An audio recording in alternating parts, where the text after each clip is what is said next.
सहनाववतु सहनौ भुनक्तु सह वीर्यं करवावहै तेजस्विनावधीतमस्तु मा विद्विषावहै। ओम शांति शांति शांति। वैदिक जीवन पद्धति की इस कक्षा में आप सभी श्रोताओं का, दर्शकों का हृदय की गहराइयों से बहुत बहुत प्रणाम, धन्यवाद और सुस्वागतम। इस निरंतरता और क्रमबद्धता से इस कार्यक्रम का आनंद, इस वेद विद्या का, योग विद्या का, जीवन विद्या का आनंद हम सब ले रहे हैं। और बहुत ही सुंदर उपदेश, बहुत सुंदर जो जीवन और जगत को सुंदर बनाने वाला भाव है, ऐसा हमारा स्वभाव बन जाए, इसलिए हमको नित्य प्रति स्वाध्याय तो जरूर करना ही चाहिए। स्वाध्याय से ही हमारे सारे दुर्गुणों का, दुर्व्यसनों का नाश होता है। इसलिए स्वाध्याय की बड़ी महिमा गाई है, वेदों में भी, उपनिषदों में भी, दर्शनों में भी। क्योंकि स्वाध्याय से व्यक्ति का चित्त निर्मल हो जाता है, व्यक्ति का भाव दिव्य हो जाता है, भव्य हो जाता है। इसीलिए कहा है कि वेदो अखिलो धर्म मूलम, वेद सब सत्य विद्याओं का पुस्तक है। वेद का पढ़ना, पढ़ाना, सुनना, सुनाना तथा अपने आचरण में लाना, यह आर्यों का, श्रेष्ठ जनों का परम कर्तव्य है। इस कर्तव्य को हम सदा सर्वदा सर्वत्र निभाते जाएं, तभी कल्याण होगा। तो हम ऋग्वेद के छठे मंडल का स्वाध्याय कर रहे हैं और पिछली कक्षा में छठे मंडल के 40वें सूक्त का प्रथम मंत्र आपके समक्ष हमने रखा था। आज आगे चल रहे हैं और दूसरा मंत्र भी बहुत सुंदर है, इसको भी हम पढ़ने का प्रयत्न करेंगे। पिछली कक्षा में जो मंत्र पढ़ा था तो उसमें यही प्रार्थना की थी कि अपने इंद्रियों पर हम नियंत्रण रखें, ब्रह्मचर्य का पालन करें और मिलकर के प्रभु का गुणगान करें, स्तुति गान करें, जीवन को प्रभु के लिए अर्पित करें, समर्पित करें, तब जाकर के जीवन अच्छा बनेगा। और इस प्रकार से जब जीवन समर्पित होगा, क्योंकि उसी का दिया हुआ है, ये जीवन तुम्हारा तुम्ही को है अर्पण, लगा दो किनारे इसे मेरे भगवन।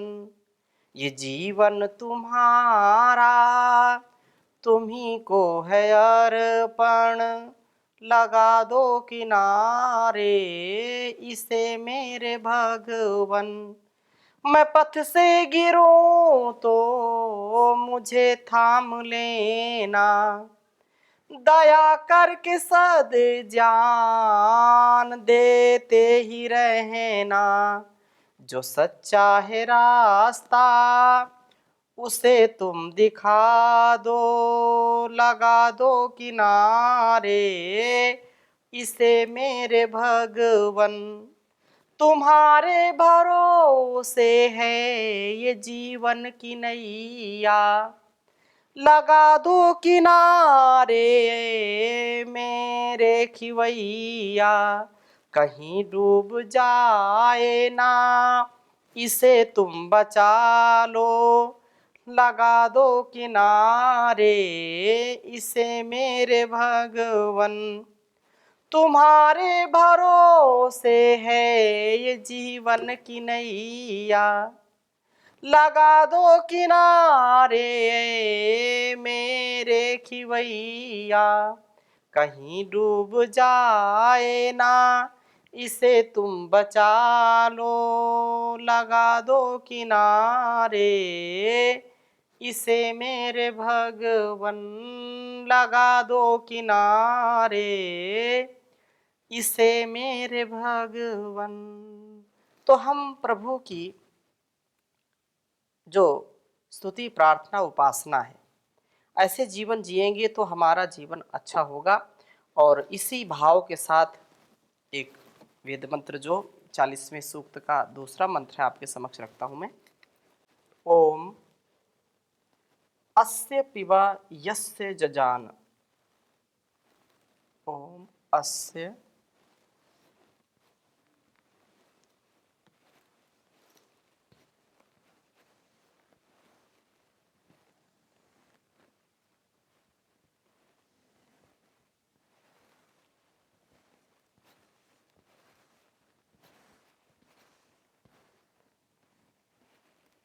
अस्य पिबा यस्य जज्ञान।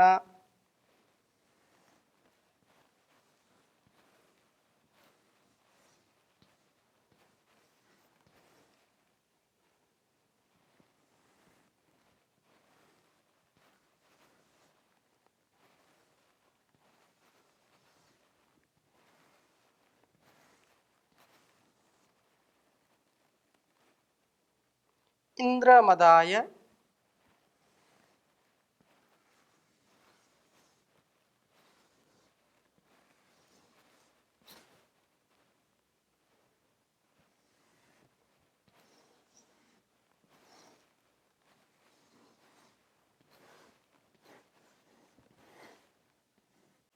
इंद्रमदाय कृत्वे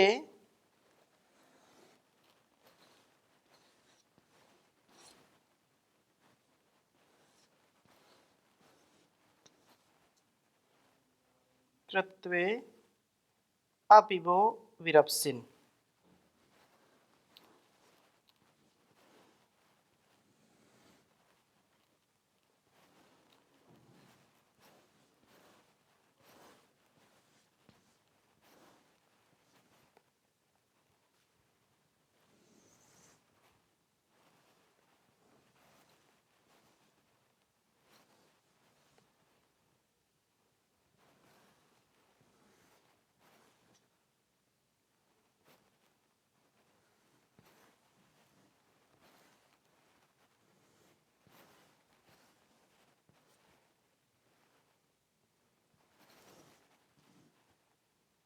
तमु ते गावो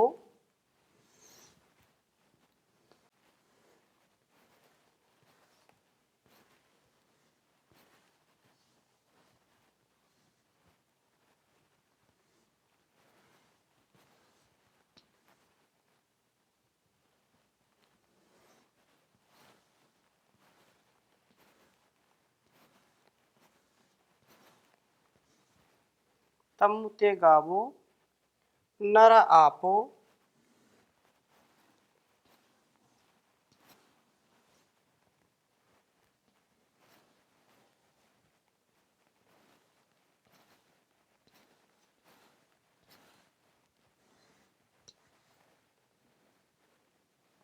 नर आपो अद्रिरिंदुम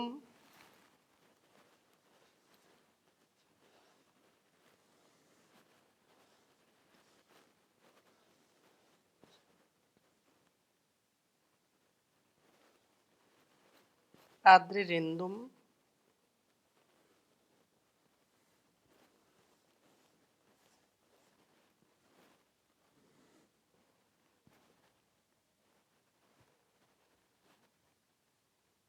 समय्यन पीतये।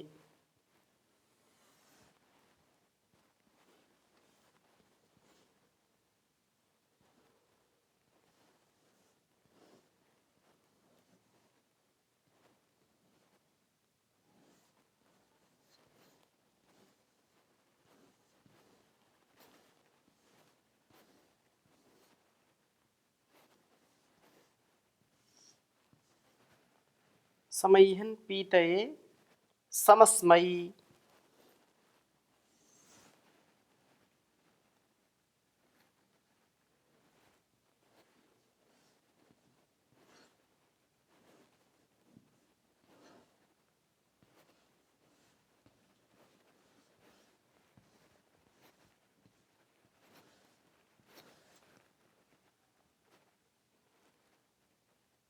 ऋग्वेद के छठे मंडल के 40वें सूक्त का दूसरा मंत्र है। ओम अस्य पिब यस्य जज्जान इंद्रमदाय कृत्वे अपि वो विरप्सिन् तमोति गावो नरा आपो अद्रिनिन्दुं समय्यन् पीतये समस्मै। ओम अस्य पिब यस्य जज्जान इंद्रमदाय कृत्वे अपि वो विरप्सिन् तमोते गावो नर आपो अद्रिरिन्दुं समय्यन् पीतये समस्मै। इस वेद मंत्र में बहुत सुंदर चर्चा की है। प्रार्थना है कि हे इंद्र, हे परम ऐश्वर्यशालीन प्रभो, अस्य पिब, इस सोम का पान अर्थात इसका पारक्षणे, इसका रक्षण करिए।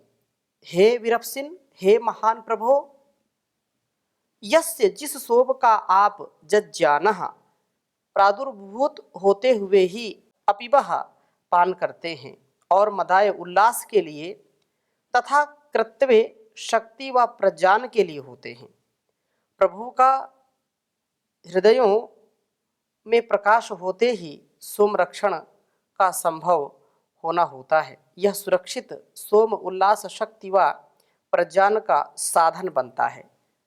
यदि संसार के आकर्षण से हम बचना चाहते हैं, अपनी इंद्रियों का, अपने सोम का रक्षण करना चाहते हैं, अपने जीवन और जगत का कल्याण चाहते हैं, उत्कर्ष चाहते हैं, उन्नति चाहते हैं, उत्थान चाहते हैं, तो इसके लिए यह परम आवश्यक है कि प्रभु की भक्ति हमको करना, प्रभु की आज्ञा का पालन करना, प्रभु की स्तुति प्रार्थना उपासना करना, प्रभु के प्रति निष्ठा श्रद्धा भक्ति भाव रखना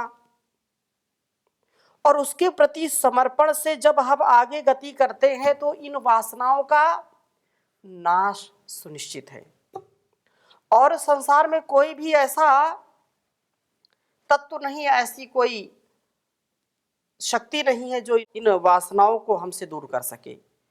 इंद्रियों की जो विवशता है, इंद्रियों की जो पराधीनता है, बिना प्रभु की भक्ति के अथवा बिना ज्ञान के, बिना समर्पण के यह हो ही नहीं सकता।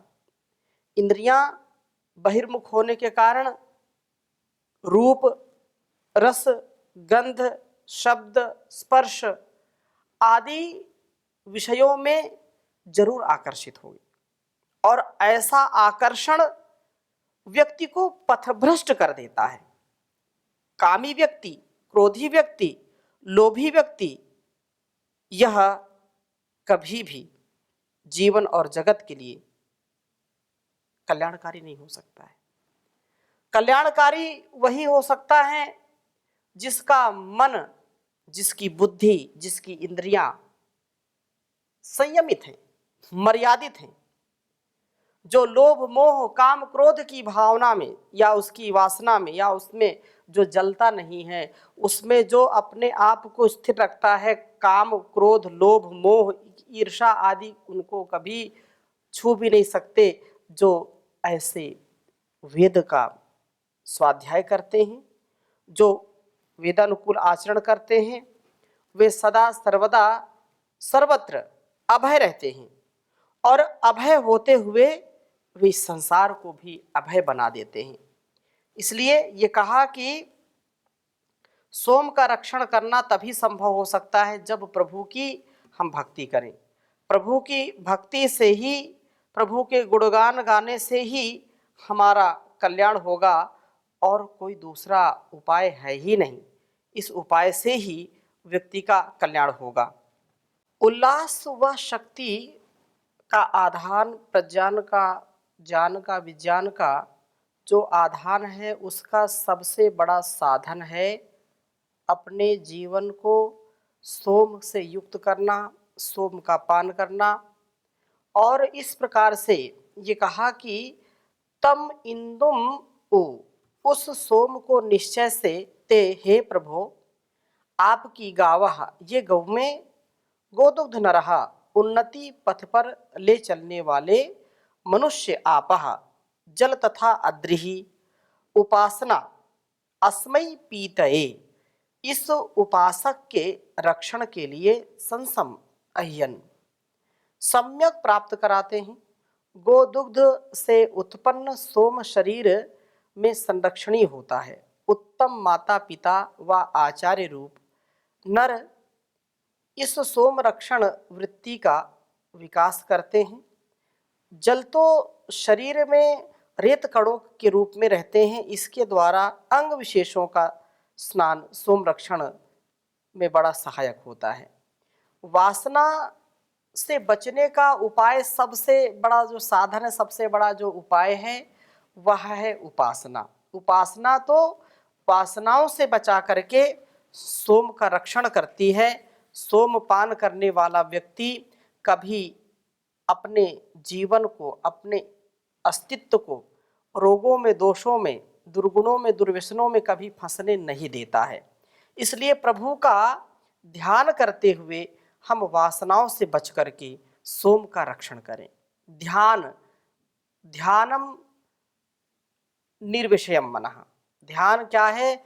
विषयों से रहित कर देना अपने मन को, और विषयों में व्यक्ति फंस करके, जकड़ करके बिल्कुल अपने जीवन को तो दुर्गति की ओर ले ही जाता है, अपने लोगों को भी कष्टमय बना देता है, वह कष्टकारी जीवन जीता है। इसलिए वासनाओं से बचा करके सोम का रक्षण करना चाहिए हमको।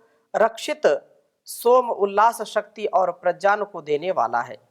इस सोम रक्षण के लिए गोदुग्ध का प्रयोग शीतल जलों से स्नान भी सहायक होता है। बहुत सुंदर बात कही है कि गोदुग्ध का पान करना ब्रह्मचर्य के लिए बहुत उत्तम है।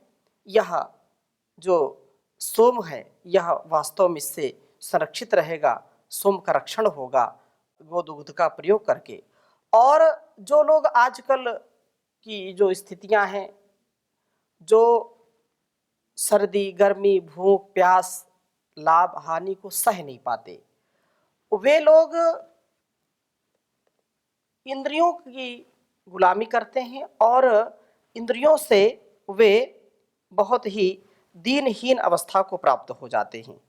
हम यदि इस दीनताहीनता से बचना चाहते हैं, अपने आप को उत्तमता से युक्त करना चाहते हैं, तो आहार, विचार, व्यवहार हम रखें अच्छा, और जो है सोम का पान करने वाले हों, ठंडे जल से स्नान करने वाले हों, शीतल जल। अब शीतल जल से जो स्नान करेगा उसकी जठराग्नि प्रदीप्त होती है, उसको भूख लगती है। ठंडे पानी से नहाने का तात्पर्य ये भी नहीं है कि आप बर्फ डाल करके ठंडे पानी से नहाइए। ठंडा पानी का मतलब जो ताज़ा पानी हो, जो स्वच्छ पानी हो, उस पानी से नहाइए आप। और उन रोगियों के लिए भी नहीं ठंडा पानी, जो वात रोगी हैं, जो अर्थराइटिस के रोगी हैं, उनको ठंडे पानी से नहीं नहाना चाहिए। परंतु ब्रह्मचारियों के लिए, युवकों के लिए, युवतियों के लिए, नौजवानों के लिए जो निरोगी हैं, उनको शरीर के सुख के लिए गर्म पानी से या अनुकूल नहीं, थोड़ा सा सहते सहते सर्दियों में भी, गर्मियों में भी शीतल जल से स्नान करेंगे, तो शीतल जल से जब स्नान करेंगे तो रोमकूप खुलेंगे, उससे जठराग्नि भी प्रदीप्त होगी, उससे बाल झड़ेंगे नहीं, उससे भोजन भी हजम होगा, उससे अलग अलग प्रकार की आंखों की रोशनी भी गड़बड़ नहीं होगी। नहीं, जो ज़्यादा गर्म पानी से नहाते हैं उनके बाल झड़ेंगे, आंखों की रोशनी कम होगी, जठराग्नि मंद होगी और वीर्य स्खलन होगा, वीर्य पतला होगा, वह व्यक्ति ब्रह्मचर्य का पालन नहीं कर सकता है। इसलिए शीतल जल से नहाने का प्रयत्न करें और धीरे धीरे इसका अभ्यास करें। इस प्रकार से यह सहायक है ब्रह्मचर्य में।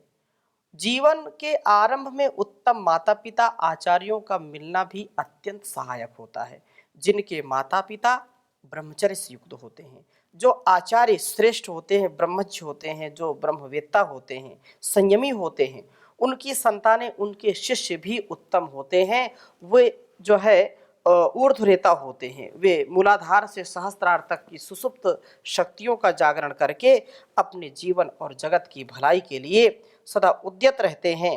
तो ऐसे लोगों से हम युक्त हों, ऐसे जीवन को जीने वाले हों। इसलिए कहा, प्रभु के ध्यान में रहने का मन अभ्यास करता जा, निरंतर साधना में रहने का मन अभ्यास करता जा, निरंतर साधना से श्रेय पथ पे पाल बढ़ता जा।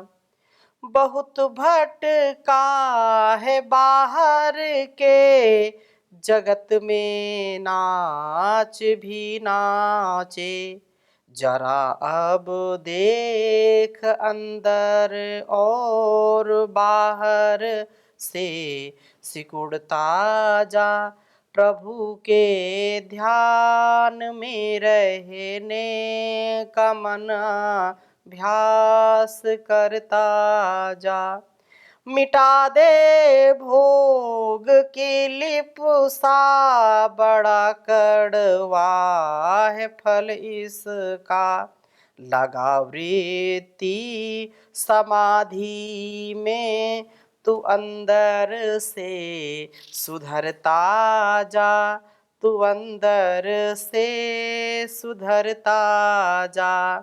दबा देता है मन बुद्धि को कुत्सित पाप का बोझा, बनाना है अगर परलोक तो पापों से डरता जा, प्रभु के ध्यान में रहने का मन अभ्यास करता जा, रे मन अभ्यास करता जा।